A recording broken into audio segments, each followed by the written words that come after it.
Do you want to guess how many applications I received for a remote backend engineer role? There were over 3,500 people who applied for this role. And then in the first 5 days alone, I had over 1,000 applications. So for anyone who's looking for a job in tech right now, and there's probably a lot of you because of all the tech layoffs recently, I have some insider tips from my experience on the other side as a hiring manager that might help you get a job in this shit show. I was an engineering manager for a short time last year and recently moved back to being an individual contributor. During my time as a manager, I had 2 backfills I needed to hire for. You might think that over 3,000 applicants is a lot for one role, and it is. But it's also a little misleading. LinkedIn does something similar where it shows you how many applicants applied for a given job, and it makes you feel kind of hopeless. Speaking from the other side, don't let that deter you. They're just counting the numbers of people who clicked the apply button, not the actual applications that were submitted. And even though I did have over 3,000 applications actually submitted for one of my backfills, I estimate about 25% were outright disqualifications because of visa or sponsorship requirements, which we didn't offer. About 40% didn't have the experience that I was looking for, which was at least 2 years of professional Kotlin experience and some amount of professional Python experience. So this leaves me about 30 to 35% of the applicants that fits the very minimum hard requirements of years of experience. And 30 to 35 of 3,500 applications still leaves me about 1,000 to 1,200 applications to go through. So what can an applicant do to increase their chances? Now, I definitely relied on the ATS to help filter through the resumes. And if you're wondering, I was a lot more involved in this process because my company had only one recruiter who was hiring for 7 different roles at the same time, and selfishly, I needed to fill the roles ASAP because we were starting a new service that we had to integrate into companies we recently acquired. Nearly every company will have some similar applicant tracking system or ATS, and you need to keep in mind that these tools are used to parse through your resume. So do what you can to make it easy for the software to do this. My recommendation is to have 1-column resumes in PDF format. I suggest running your resume through a few ATS checkers out there. There's a bunch of free ones just to make sure there are no issues with your resume. And when I was doing the initial resume screened, I personally like the order of name and contact info on the top. You can skip the summary unless you are super experienced or applying for a leadership role. Then the list of tech and skills next. Since this step is mostly screening for the hard technical requirements, it should appear in the resume somewhere. Then you list your experience. Structure your bullet points to be action, context, and impact. Tell me what you did, provide some extra context, and then explain what the impact was of what you did. Here's a quick and dirty example. So we have action, context, and impact. And if you need help, of course, the LLMs are great at giving ideas. Just make sure you edit it to be in your words.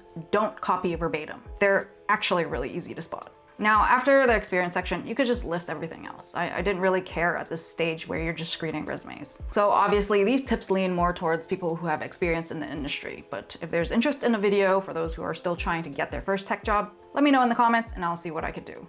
Now, I screened the resumes on a rolling basis, which meant continuously as they came. Once I got a batch of 10 to 15 candidates, I'll pass them along to the recruiter to call in that initial recruiter screen. Because I did it on a rolling basis, the ones who submitted applications earlier were likelier to get a longer look at it. Because I spent more time on these earlier resumes, I also gave them more leeway because I was still ramping up at the time. As I refined my review approach, I got more efficient and knew what to look for to quickly make a decision on a resume, which meant I got a little bit more ruthless. So we have an applicant who is qualified on paper. What else could disqualify the resume? A missing cover letter? Nope. I didn't even bother reading cover letters at this stage. Gaps in work history.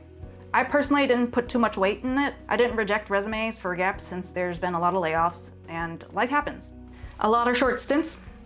Yeah, I screened for this. If I'm asking for 3 years of experience and an applicant has 3 one-year stints at 3 different companies, it's gonna make me wonder if I'm doing all this work just for them to leave me in a year. So that's a red flag.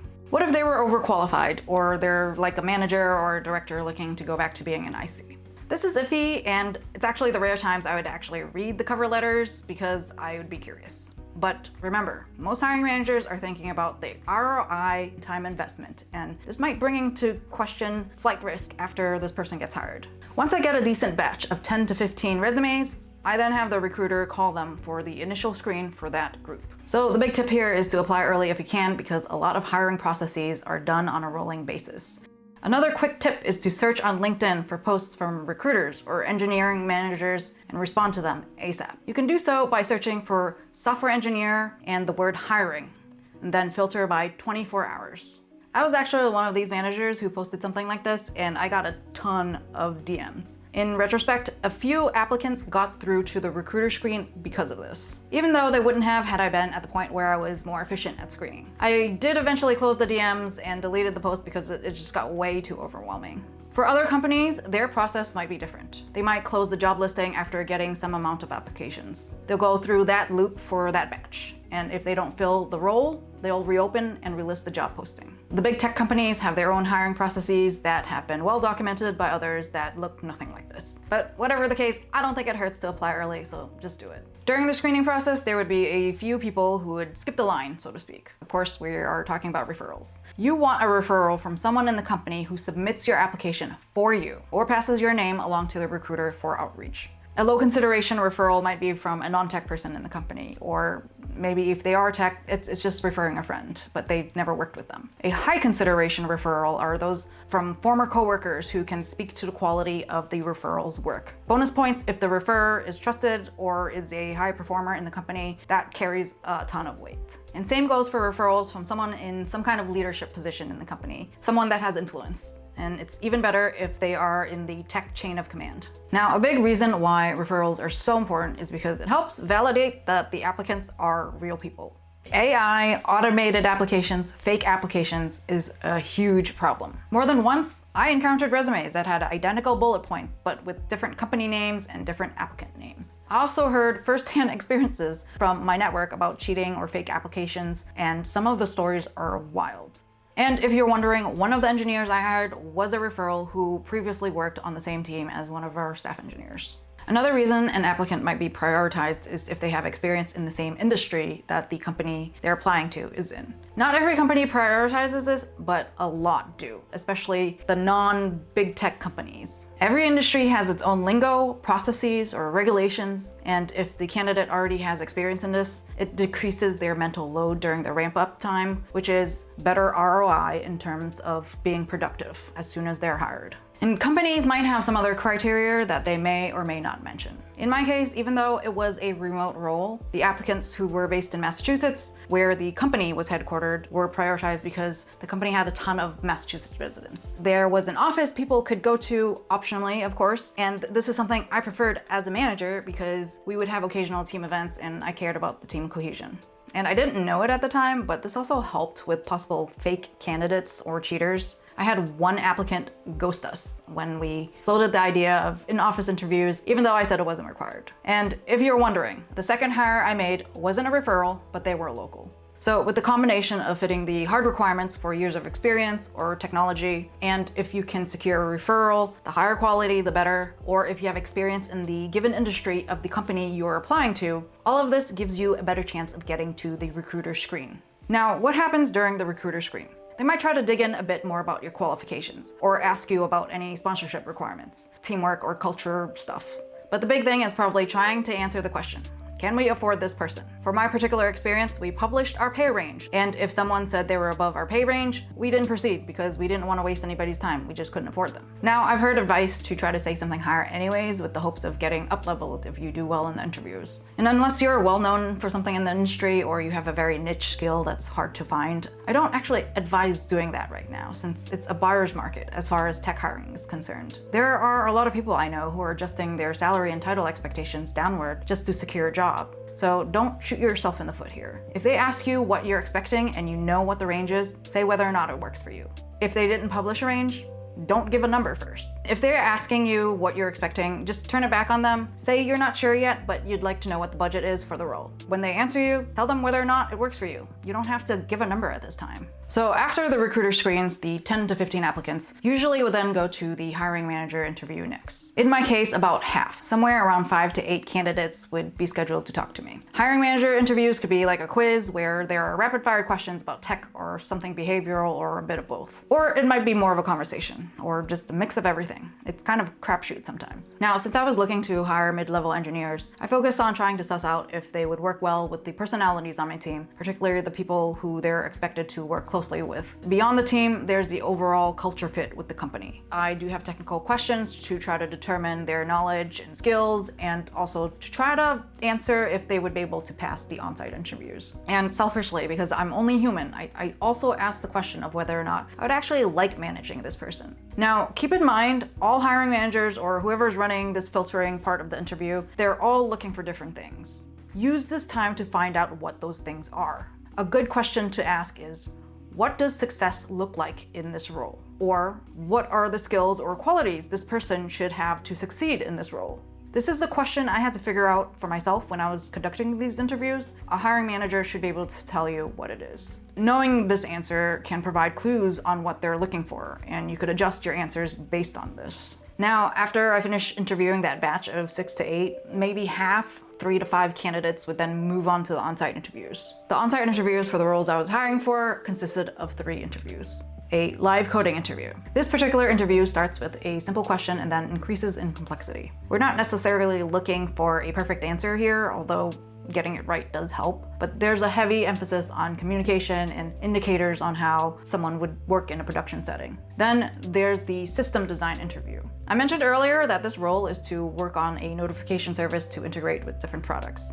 That was basically the design question. So if you have a good idea of the type of the work you would be doing, think about the different things you'd be solving for. It might just be a question in the interview. And the last on-site is the culture or behavioral interview. This is where I had people on the team who were not back-end engineers. The other folks on the team this role would be working closely with to interview them about whether or not they'd fit in with the team. Now, these were the on-site interviews for my company for the mid-level roles. Other companies may have more or less depending on what they're looking for. The live coding might be your data structures and algorithms, aka lead code, or it could be more of a real-world problem, maybe writing a few CRUD APIs with business logic. There might be a take-home test, code review, multiple rounds of live coding, or some mix of the above. Usually, the more senior the role, the more likely you are to expect higher emphasis on the system design portion of the interview, and also having to do the coding part too, of course. I'll list a few recommendations for system design prep that I've tried myself, as well as some resources for the live coding part in the description below. My one big tip during the system design interviews is to not be afraid of asking clarifying questions. This is how you better understand the requirements to avoid misunderstanding and to try to figure out what the interviewer is looking for. And of course, there's succeeding in the behavioral type interviews. Some companies don't care as much, but some famously do. I've actually been on a few interview panels where the candidate aced the technical rounds, but they didn't get an offer because they couldn't pass the behavioral. So my advice here is to look up a few common questions, have 5 or 6 stories you've practiced, and adapt them to the questions. After the on-site interviews, then there would be the final interview, or a few of them. This is kind of all over the place since it could be with the hiring manager, again, the skip manager, like a senior engineering manager or a director, a VP, or if the company is super small, it might be with the CTO or even the CEO. Each company views this interview differently. For my company, it was with the skip manager, and we treated this as the veto interview. And the interview itself could be another overall assessment, similar to the initial hiring manager meeting, or it could just be trying to identify one thing like culture fit and to make sure expectations are aligned. When you get to this stage, the best suggestion I can make is to do the research on the company and figure out what the pain points are and talk about them. Try to offer some solutions if you can, be it technical or on a product level. And definitely come with questions. I can't tell you how bad of a look it is to not have any questions in your interviews. It's even worse the higher the level it is. Just ask the questions even if you already know the answer. And honestly, sometimes this can be an easy interview where you're just asking questions and you let them talk. People love hearing themselves talk. So tech hiring really sucks right now. There's a ton of competition and employers are just picky AF. They're making candidates jump through a million hoops. And the rejections can be so painful and demoralizing. But just know, even in this crazy market, people are still getting hired. And I hope there's some useful nuggets of information based on my experience as a hiring manager that you can use. Don't get discouraged by the numbers and focus on making your application stand out. And once you get in the interview loop, do what you can to prepare for it and kick ass. Now, if this helped you at all, I'd really appreciate it if you could like and subscribe. This would really help my channel.